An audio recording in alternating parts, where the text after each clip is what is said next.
we tend to believe that just because it's going to be green, it's going to be more expensive. But it's not. And there is a need to reframe the narrative also to make sure that really we just look at things as they are. If we can find real solutions where we can reduce the packaging, for instance, then it's going to be interesting for the environment, and then it's going to be interesting for the climate because it's less plastic, etc., etc. So less production. But it's also going to be interesting for our budget. My name is Taman Mhoumadi. I am a speaker and a climate innovation strategist. So I work on ways to innovate at different levels in the private and public sector to address climate risks. So I've also founded African Loop Consulting, which is a firm dedicated to the climate transition of African organizations using training, consulting, and art also. Hi, everyone. So I'm so happy to have you here to talk about a topic that I'm really passionate about personally, green economy. And I know that you both weren't expecting to be there today. Absolutely no. So I'm glad that you joined anyway. So maybe let's start by introducing ourselves. So Vuyelwa, what do you want to start? Good evening. My name is Nyakaza. I'm the founder and managing director of Sikume Consulting. We are an Africa economic development consultancy that focuses on small and medium enterprise development, intra-Africa trade, and we brand countries. Thank you for being here. Thank you. Nimah? Thank you. Hi, everyone. So my name is Nimah Nzani Kassim. I am from Kenya. I am a communication strategist by profession and with a focus on gender and policy as well. I am also the founder and executive director of the Hijabi Mentorship program, which is a grassroots organization that works on the intersection of gender, policy, and leadership. And I'm really excited to be here. Okay, thank you. So my name is Taman Mhoumadi. I am a climate innovation strategist. I am also an artist, a singer, and a theater comedian. I actually work on developing innovation pathways to address climate risks, either in the private or the public sector. And I founded African Loop Consulting, which is a firm dedicated to the climate transition of African organizations through training, consulting, and art. So when the Elevate Africa team asked us to make this group project about the podcast, I knew that I really wanted to make sure that we could find ways to talk about green economy. And I thought about you guys because I know that you're not working in the climate space.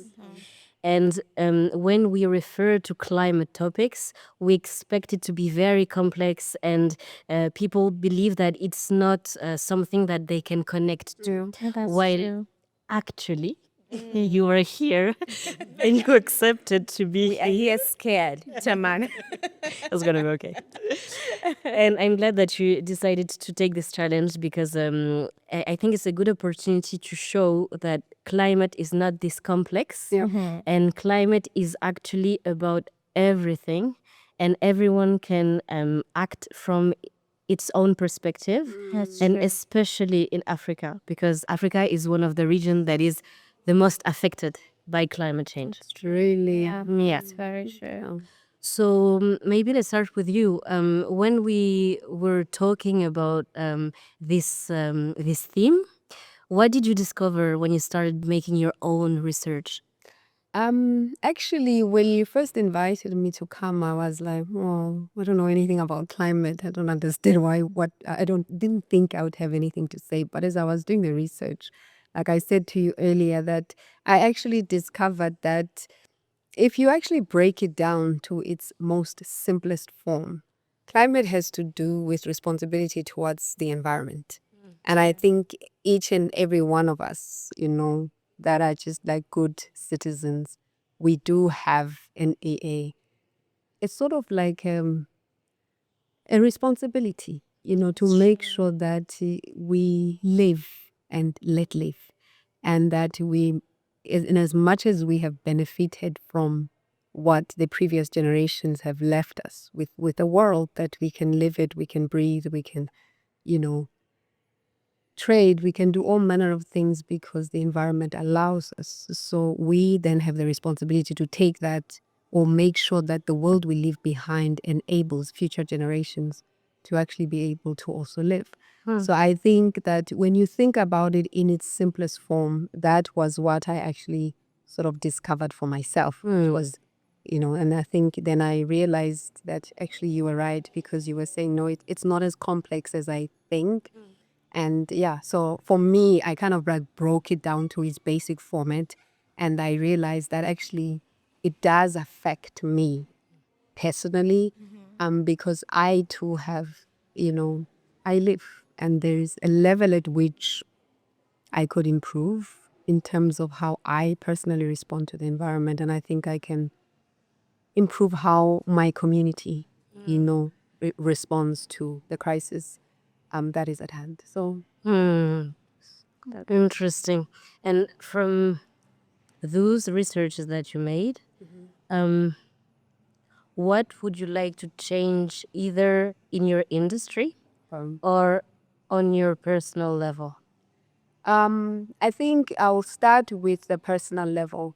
I grew up in South Africa, and I'm still in South Africa. And what I found as a child was that I kind of live in two worlds. One very Western orientated and advanced, sort of like very first world, as they call it. But at the same time, very third world, very typically African. And these are like my two worlds colliding in like one country. And some days I actually interface with both worlds. It's almost like simultaneously. So I know that's quite unique globally, but it is a very like strange reality in South Africa. And I used to notice the difference between the time that I was growing up as a child and now, that, like the villages that my parents grew up in, and we were kind of like, we were raised to go to the village as regularly as possible because they wanted us to imbibe the values of the village.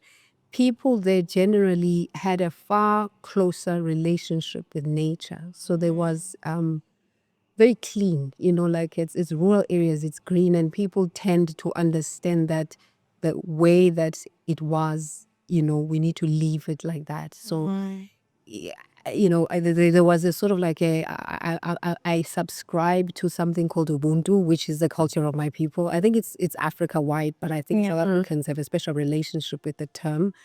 And so Ubuntu talks to the notion of living in ways that are as close to nature as possible. And so we were raised with these values. For example, things like cleanliness is next to godliness. So you would never find in most of the villages, obviously there was no perfection, where there was like just dumping of dirt, like the way that you find it in maybe still less in villages, but in the townships, for example, there's a lot of waste that people just throw around, etc. And it's very, it just shows you the level at which the principles of Ubuntu that we grew up are, eroding at a very rapid rate, if you really think about it, because that's like one generation, ago. And so I think for me, the call is really, how do we return to the foundations of our ancestors? How do we, imbibe the culture of our ancestors, which talks about this notion of what do not do to others, what you do not want to be done. Do not do to the environment what you did not receive. So what you have received, give back to the others. So for me, I think that at its most basic level, that's really how I think about it personally, that how I raise the next generation is with the same values that I was raised in. So it's very difficult for me to litter. It's very, very difficult. And it's not something that I learned on CNN, on TV. It's not a Western concept. It's just that I was raised like that. Littering is bad. And I'm not saying that littering alone is the sort of like, the be all and end all of, but I'm talking about how climate affects me at a very personal level. And I'm very conscious of it because I was raised with this mindset not to litter. So I mean, I go as far as if I have something that I need to throw away, I will put it in my bag and wait until I actually get to a bin. And people laugh at me, some people laugh at me, but it's just not in my nature. So those are practices that I've raised. For example, the kids in my family, my kids to kind of like they know like littering. No, it is completely unacceptable. So I think so. In terms of the area that I work in, which is trade and investment entrepreneurship, or particularly SME development. So there's a project that one of my friends we it's like a sister company to us. So I consult for them. So what they have is a project where I don't know if you're going to get the concept. It's called Gwalisa. So we click. And basically it's a project, it's an example in South Africa that where people they've started a shop where you can buy products without the packaging. So they get like it's like pay as as you buy Okay. concept, where you bring your own utensils, or is it vessels, and then you just meter out the portion of goods that you want with an existing sort of vehicle.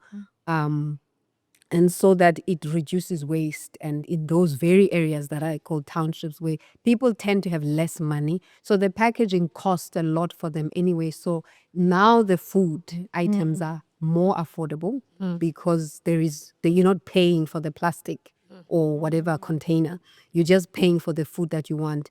And it's also affordable for the people because they're buying according to their own what they have, as opposed to what you get to the store, they tell you it's 1 kilogram or 500 grams, etc. So it has a dual benefit in that it supports, the objectives of environmental cleanliness, but it also helps, people who don't have as much money to be able to live well whilst looking after the environment. So those are some of the things that, we would support. Yeah. That is amazing because, in northern countries, for instance, sometimes this kind of settings where you can buy by bringing your own packaging, they exist, but this is sometimes places where it's more expensive than other places because then the quality of the products is better. I think things have changed now, but what I mean is that.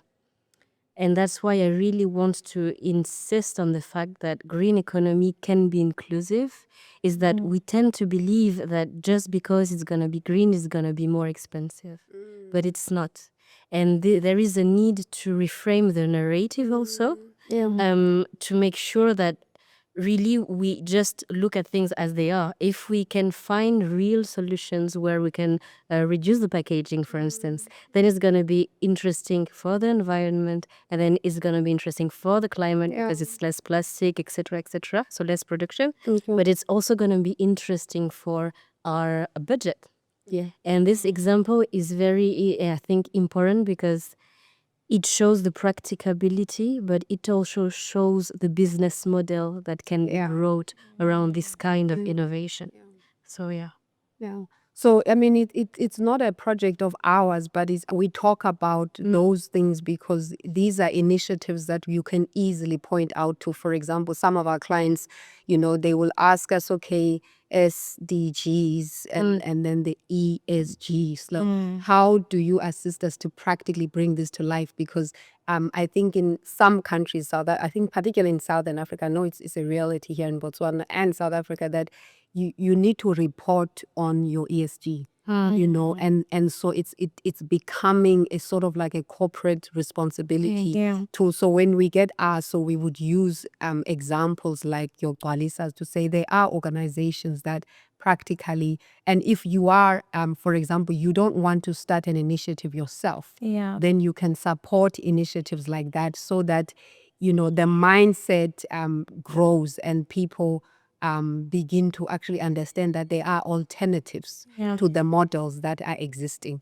And so for me, that I would say is also like, yes, I use this as a business example, but it also helps me personally because I hate waste, but I often find that I don't know what to do, other than, like other than, like at my house there, there's plastics like in my the bin. I have a bin for plastics, and then I have one for paper, and then I have one for food items. And I always try my best, not always with success, let me be very honest, to separate so that it's easier for the people that collect, the waste to be able to do something about it, because I know that it goes a long way in terms of like reducing, so yeah, so I think it's a bit of both. It's business, but it's also personal. And just to add into that, in Kenya, a couple of years back, plastic became so bad, pollution was so bad, the government had to put up, to enforce a plastic ban. So like at this particular moment, we don't use plastic bags in Kenya. At all? At all. Like, so it had to be enforced from shops, from, even individually. There was even punishment for it, that if you're caught using plastic, then you'd have to pay a certain amount of fine. And I think, when it started in the beginning, there was a lot of questions. Is this actually going to work? Because we were really used to plastic bags. So it's more like, what else can we use, But it's good because, now that I'm thinking it back, because not all the time do you sit and you're like, even when I'm looking at bins, around the roads, you would rarely see plastic bags. Wow. So it worked. It actually did work. And even in supermarkets, they had to enforce the kind of packaging, a different kind of packaging that is recyclable, that, I can use this bag. When I buy this bag, I know that I'll be using it for a couple of months. So it also goes down to how much of these policies are we willing to put? And how much are we going to do to implement these policies? How are we going to enforce these policies? And I think it's what Vuyelo just says. It also comes down to our personal values, and it also comes down to the people understanding the consequences of these particular actions. I love that. Exactly, yeah. Because I think the main reason why climate probably sounds a little bit foreign is because a lot of people don't understand it. But I'm loving how we're having this discussion, because it's all about breaking it down to the person who is listening, who does not understand climate, for them to understand, okay, so what is the effect of this plastic bag? So for example, if it's plastic pollution in the sea, then let them know how this plastic could end up suffocating a turtle. Exactly. And turtle is exactly. And actually, in my trainings, Yeah. and I really love this example, because when I'm conducting trainings, so for different kind of publics, but when it's with people who may be a bit reluctant to climate action, often they will say, yes, but we're not responsible, so it's not up to us, etc., etc. And I use this example of a plastic bag because when, for instance, a goat or a sheep is eating the plastic bag, then true. we are eating the Oh, plastic gosh. bag. Very And we actually, the thing is that true. we are. Because every week we are eating about 50 grams of plastic, which is an equivalent of a credit card. Oh. Because now plastics are everywhere. I mean, I'm sorry, I'm not gonna. I mean, I think No, but I like is it important because to you're say bringing it home. And I Yeah. think because for me, it's like those images will live with me beyond this conversation. That's true. Yeah. Well, then if I push it further, That's not enough. Wow. I'm like, yeah. no, the thing is that we can really find plastic even in parts of our brain. So we need to go back to very basics of the reality of what it means for us. Yeah. When we cannot be sure that the water that we drink is not polluted. Now, if you're a pregnant woman, you should not eat tuna because tuna has heavy metals in it. So it's dangerous for the woman. And this is because of pollution, actually. So that's why it's important to understand where we start to make sure that we become willing to look for the solutions. Because when talking about climate solutions, it's one thing to know that they exist, but it is another to be willing to implement them. Because we keep on wanting to have a path of development in Africa that is gonna be like highly relying on oil, highly relying on carbonized pathways, which have proved their limits. And still, here we are in 2025, thinking that it is with oil that we will find like a prosperous development for all.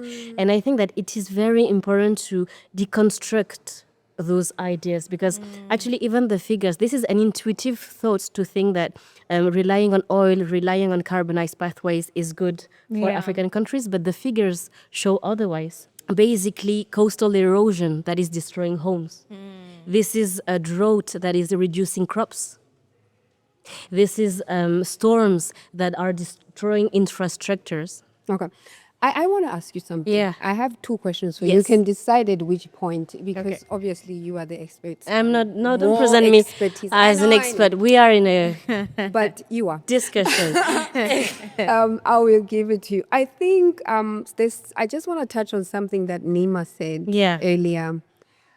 Because I think I was interested to hear your perspective, because I heard hers on the notion as to why does it seem that the average person, particularly the average African, does not seem to either get the climate situation, Yeah. or if they kind of like get it, they don't really, show a lot of concern or care. I think that for me, as someone who's coming, as just the ordinary person, I would be interested to hear from your perspective in terms of why that is. That is a great question. Thank you for that. My personal analysis and from observation is that it's more of a reluctance to being imposed something in your own home. Okay. I think that the people reluctant to climate action in African countries are reluctant to it because they feel like there is an external narratives and external products or services that are being imposed on them or tested on them. So I think that we need to do a better job for us working in climate space, are as making it understand for the wider public that How do we do that? I think that we can use unconventional ways of educating masses. How do we do that? We can use culture.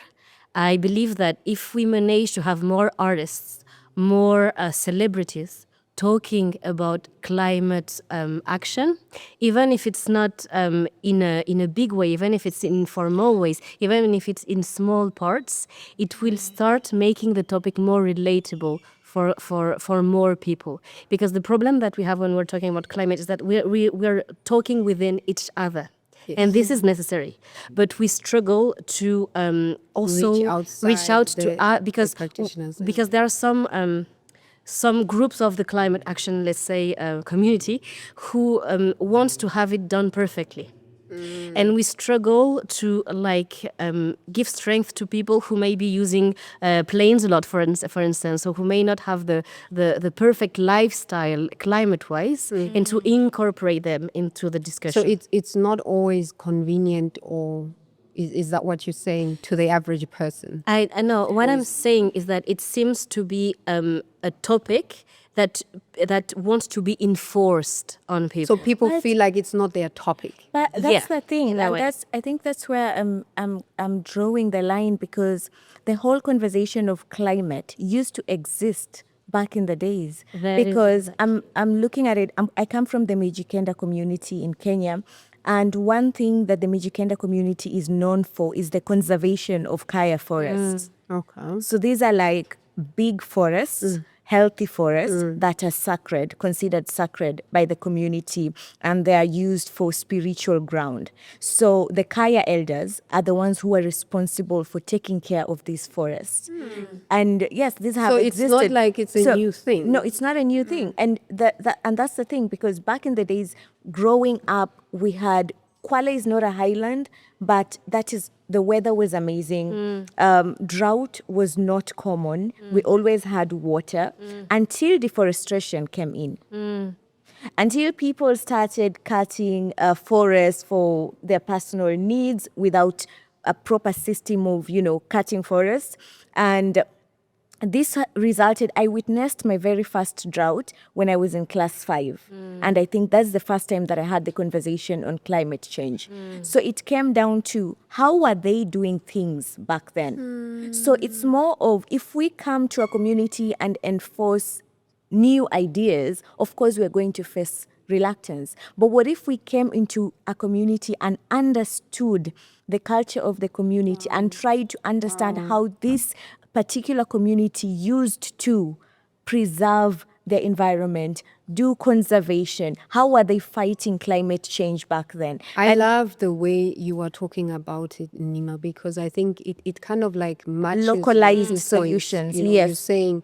You are saying that people feel like the agenda is imposed. Yeah. And you are saying if we could come up with an approach that lessens that sense by starting with where local people were interacting with the issues. Because for example, when you first talked about climate change, in my own head, I'm like, oh God, these are like really big words. And I'm well educated, so it's not like, but I'm thinking, imagine now the average person with sort of like less of a vocabulary in terms of those, how much more they feel alienated. So I think that what you are saying is basically even the naming conventions, how we talk about it, can actually seem exclusive. Because it does feel, honestly, like a very exclusive agenda of certain people who are very westernized, etc.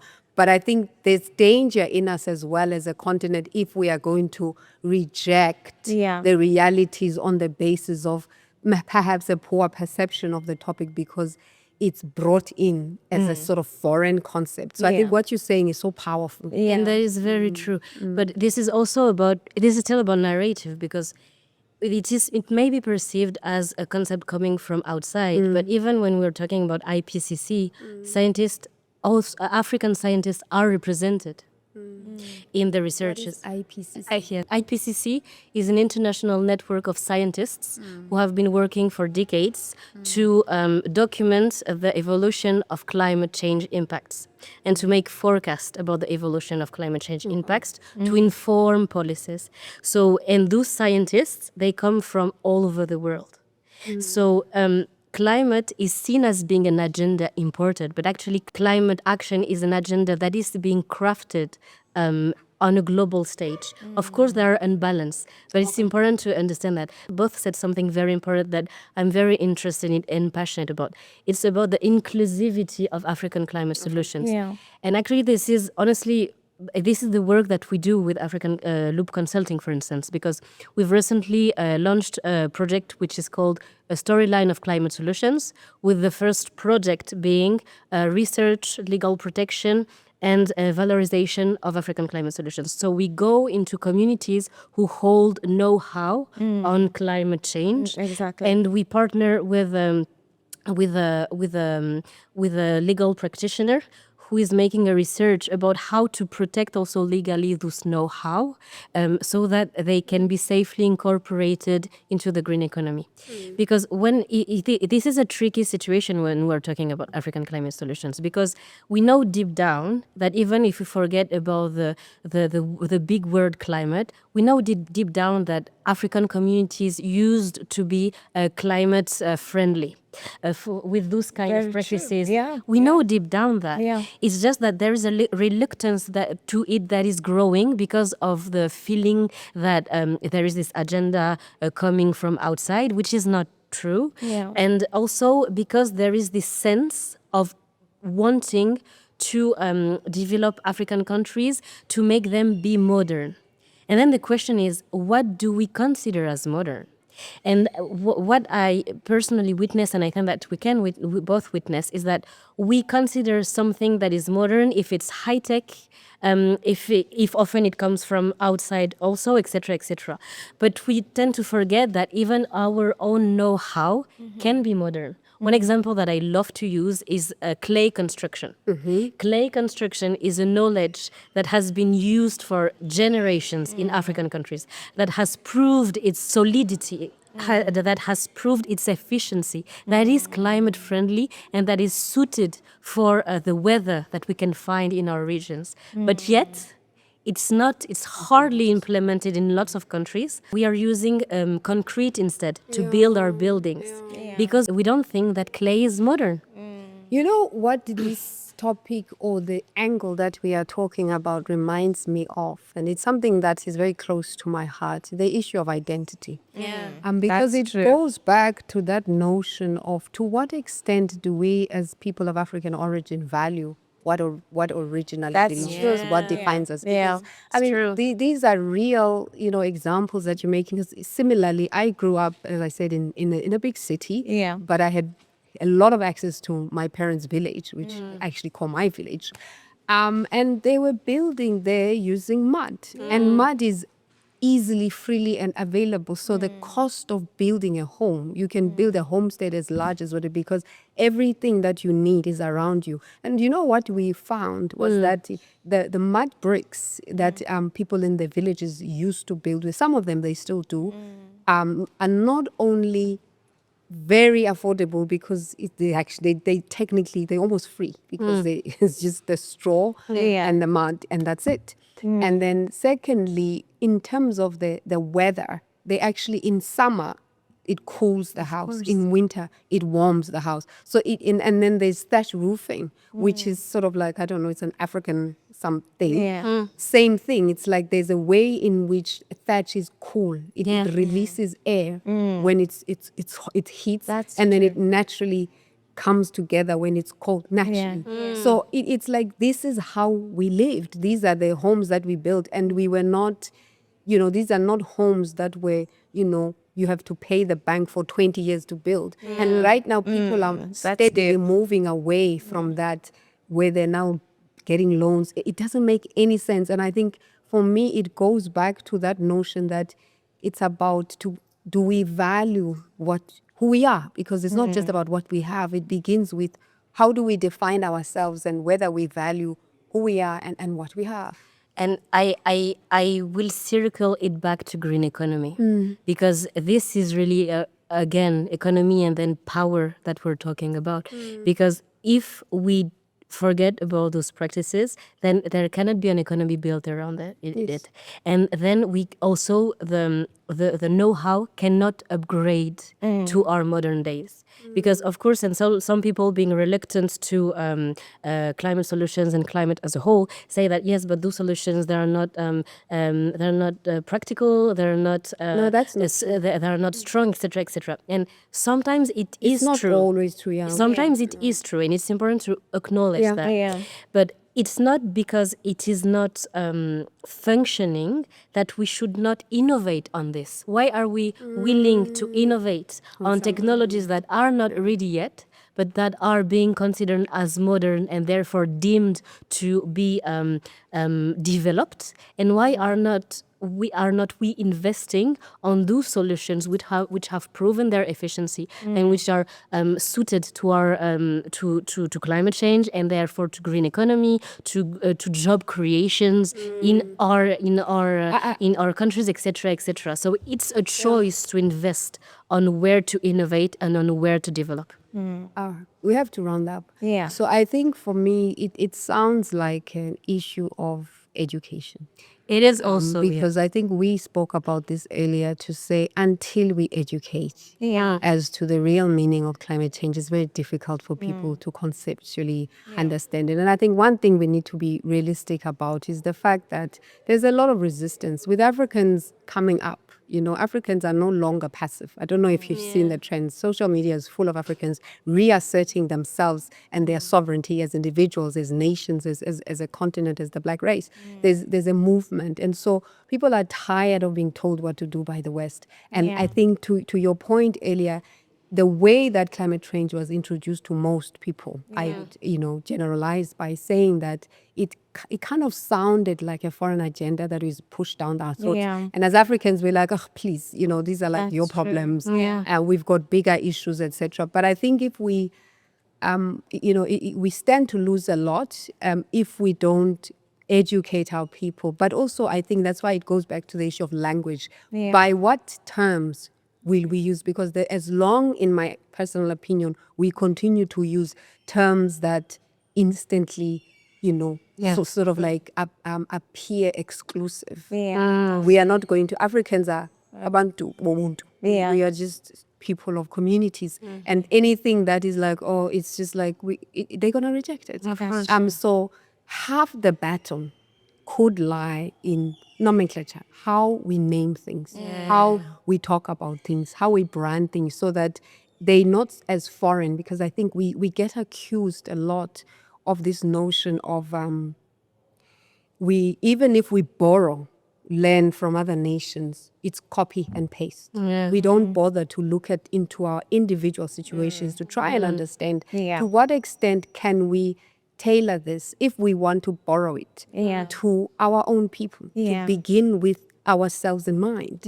And so I think for me, that would be my closing point around the need for looking at the names, Yeah. how we name things, so that it's owned by the people as opposed to a word, or even because names and naming, it's about concepts, and concepts have to do with philosophies and ideologies. And as long as it feels foreign, 50% we are going to struggle. Yeah. And I just think, Yeah, and just to add on to what Fielo is saying, I love the whole concept of embracing localized solutions, understanding, and you cannot come with a solution before you understand the context of that particular area. And what would help us understand the context of that particular area is to value the knowledge of that particular area, which is why I was really excited about the project that you're doing, because one thing that I think as Africans we need to look at is the preservation of our knowledge. We need to go back to the symbols. Do you remember the symbols that we used to store knowledge with? Because back then, I think knowledge was being stored on symbols. Knowledge was being stored on Through writings, songs. on art. Exactly, because I think this is something that the Western figured out earlier. That's why they have these huge libraries of just symbols and arts and everything. But most of that we lack in our African context. In most places, there's a lot of lost knowledge. So Thank you, how can we guys. go back to that knowledge so that we can help develop the localized solutions? Thank you. I love it, and thank you very much for summarizing those points so brilliantly. Thank you for taking up the challenge. I'm really happy and grateful for this discussion. I deeply believe that we need to act now for climate action, especially from an African perspective, because it is an opportunity for job creation, I believe. It is an opportunity for preserving some lives, actually, because there's lives lost because of climate change. I'm personally from the diaspora, so I am African, but I also grew up in France. So I know that we need to be humble in the way that we bring the topic, because this is not new eventually. And the core of the challenge is to make the most understand that the solution is in the hand of actually everyone, and especially in the communities most affected by climate change. So the communities the most affected are the ones who may have the best solutions. So thank you so much for this discussion. I'm so glad. Thank you for having us.